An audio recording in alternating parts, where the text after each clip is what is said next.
what makes a relationship work is things in common. Does that make sense? Might worth jotting it down. What makes a relationship things work is things in common. What makes a relationship passionate is things being different. What makes a relationship work is things in common. What makes it passionate is that things are very different. Now, if they're different values, you're gonna just eventually hate each other. But if they're different energies, masculine and feminine energies, regardless of whether it's men and women, right? It could be two women, two men, man, woman. As long as whatever the relationship is, there's a more masculine one and more feminine one, there's gonna be sparks. That's where the electricity comes from. But what a lot of people do is they have a lot in common, and so they have love, but they don't have the passion because they're both being masculine or they're both being feminine, or they've worn themselves out. And most people, when they're tired or when they're stressed, put on the mask of the opposite energy.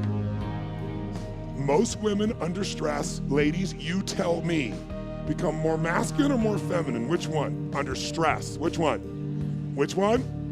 That's right. And the minute you get more masculine, which is like a protection source, there is zero possibility of electricity between the two of you. And if you have a masculine male, now it's war, and then you're gonna feel hurt. And the same thing happens with ladies. If a woman is not seen, if she does not feel seen by her man, ladies, you will feel that energy somewhere else where you think you're seen, won't you? Because for a woman, gentlemen, you might want to jot down, these are the three biggies. If these are missing, she's missing. She might be here, but she's emotionally missing. She's gonna have a hard time having passionate sex with you, because one thing you should all know, women need a reason to have sex. Men just need a place.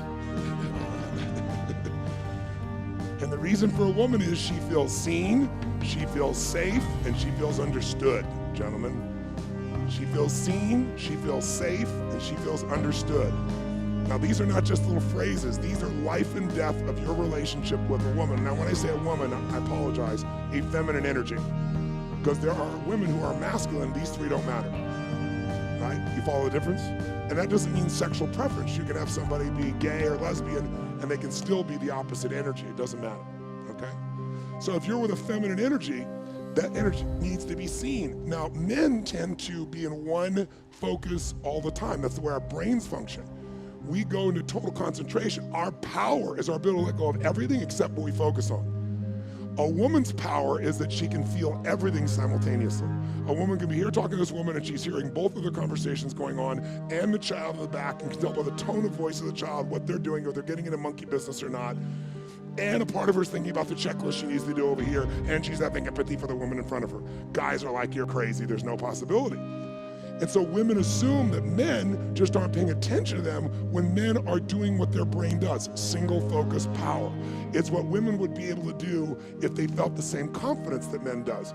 Men statistically have more confidence, not because they're smarter, not because they're bigger, not because they're stronger, because they only focus on one thing and you consider everything.